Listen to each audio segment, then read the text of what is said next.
چونکہ اس نے ایسے کہا تو میں نے بھی ایسے کیا یا میں نے بھی ایسے کہا. اب جب دوسری اپوزٹ والی پارٹی سے بات کی جاتی ہے تو وہ بھی کہتی ہے اس نے ایسے کیا تو میں نے بھی ایسے کیا. ٹھیک ہے.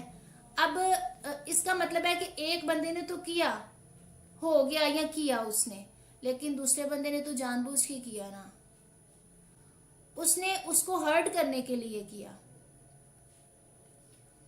جب فرسٹ والا مین فرسٹ پرسن ہی اپنے اوپر قابو رکھے گا, اپنی زبان کو کنٹرول میں رکھے گا, تو سیکنڈ پرسن اس گناہ میں ملوث نہیں ہوگا. ہم خود تو گناہ کی چکی میں پستے ہیں لیکن ساتھ ساتھ دوسروں کو بھی پس دیتے ہیں. ہم اپنی زندگی تو خراب کرتے ہیں اور ہم اپنی آخرت بھی خراب کرتے ہیں. بڑے بزرگ کہتے ہیں کہ پہلے تولو پھر بولو. میری اکثر دادی اماں کہا کرتی تھیں کہ بیٹا یہ جو زبان ہے نا یہی انسان کو تخت پہ بٹھا دیتی ہے. اگر کسی کی زبان اچھی ہے نا تو اس انسان کو بڑی عزت ملے گی, یہ اس کی ڈیفینیشن ہے. اس کو بڑی عزت دی جائے گی, اس کا ایک پروٹوکول ملے گا اس کو کہ فلاں بندہ فلاں اس طرح سے ہے. اور یہی جو زبان ہے نا بادشاہوں کو تخت سے گرا بھی دیتی ہے. یعنی کہ یہی زبان جو ہے آپ کو ذلیل و خوار رسوا بھی کر سکتی ہے. زندگی میں کو آسان کرنے کے لیے آپ کو اپنی زبان پہ قابو رکھنا چاہیے. جب آپ اپنی زبان اچھی رکھیں گے تو یقیناً آپ کامیابیوں کے رستوں پہ گامزن رہیں گے اور آپ کامیابی کی سیڑھیوں پہ چڑھتے رہیں گے. جس بندے کی زبان اچھی ہے نا وہ ہر چیز اچیو کر سکتا ہے, ہر پرسن کا دل جیت سکتا ہے, ہر پرسن کو اپنی بات اچھے سے سمجھا سکتا ہے. اور جس بندے کی زبان اچھی نہیں ہے نا وہ چاہے جتنا بھی کامیاب ہے, وہ چاہے جتنا بھی رئیس ہے, وہ چاہے اس کا جتنا بھی بینک بیلنس ہے, وہ چاہے جیسی بھی پوسٹ کا مالک ہے, اگر اس کی زبان اچھی نہیں ہے نا تو لوگوں کے دلوں میں اس کے لیے عزت نہیں ہوگی, نہ اس کو یہاں عزت ملے گی. اور ویسے تو جو اس کے گناہ لکھے جائیں گے وہ تو لکھے ہی جائیں گے. اور زبان کو میرے خیال سے سب کو کنٹرول رکھنا چاہیے.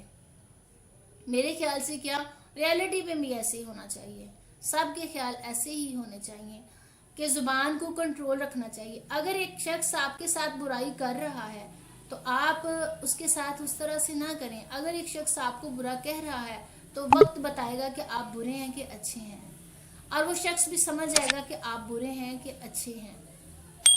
زبان کو کنٹرول رکھنا بہت ضروری ہے, وہ اثرات رکھتی ہے.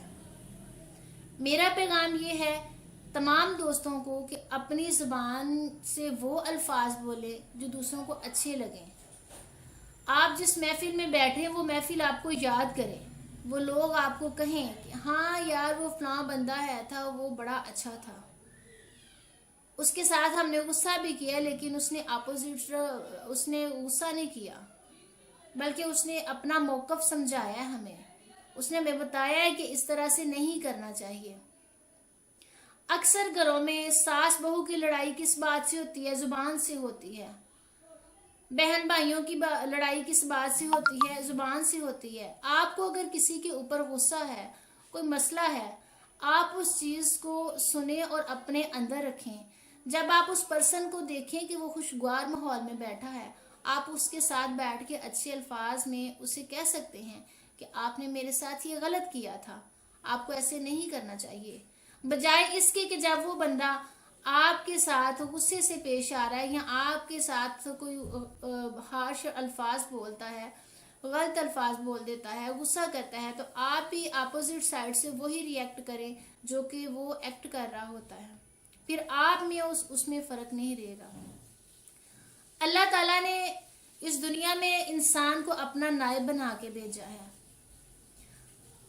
اشرف المخلوقات بنا کے بھیجا ہے. ہمارے اندر ہر قسم کا فن رکھا ہوا ہے, ہم بہت کچھ کر سکتے ہیں, ہم تحقیق کرتے ہیں, ہم سمجھتے ہیں کہ اس دنیا میں کیا ہے, اور اسی لیے ہم پیدا کیے گئے ہیں, تخلیق کیے گئے ہیں. جب ہم جانوروں کو سدھار سکتے ہیں تو جو شخص اپنی زبان پہ قابو نہیں رکھ سکتا ہم اسے کیسے نہیں صحیح کر سکتے؟ ہم اسے بھی صحیح کر سکتے ہیں. ایک بندہ اگر ایکٹ غلط کرتا ہے تو آپ ری ایکٹ اچھا کریں. جب آپ اچھا ری ایکٹ کریں گے تو اس کا ایکٹ بھی اچھا ہونا شروع ہو جائے گا. وہ آپ کے سامنے اچھا نہ ہونے کی کوشش بھی کرے، لیکن وہ جب اکیلا بیٹھے گا اسے وہ بات ضرور یاد آئے گی کہ یار میں نے اس کے ساتھ ایسے کیا تھا، اس نے ریئیکٹ نہیں اس طرح کا کیا تھا۔ اور ایک دن ایسا آئے گا کہ وہ بھی اپنی زبان پہ قابو رکھے گا، اور آپ بھی جب کسی دوست کسی سے بھی بات کرتے ہیں تو اپنی زبان پہ قابو رکھیں، پہلے تولیں پھر بولیں۔ یقین کریں آپ کی زندگی آسان ہو جائے گی، آپ کی زندگی اتنی آسان ہو جائے گی کہ آپ کہیں گے کہ میں نے تو ہر رشتے کو اچیو کر لیا ہے، میں نے اپنی ہر کامیابی کو اچیو کر لیا ہے۔ کوشش تو انسان کرتا ہی رہتا ہے اپنی کامیابی کے لیے، لیکن یہ چھوٹے چھوٹے ٹپس اکثر ہمیں بلندیوں تک لے جاتے ہیں۔ سو دوستو، آج کی ویڈیو تھی یہاں تک۔ کمنٹ باکس میں ضرور مجھے بتائیے گا کہ میری ویڈیو کیسی لگی ہے، اس کو لائک کیجیے گا، سبسکرائب کیجیے گا، اور مجھے آپ کے کمنٹس کا انتظار رہے گا۔ نیکسٹ ویڈیو تک کے لیے اللہ حافظ۔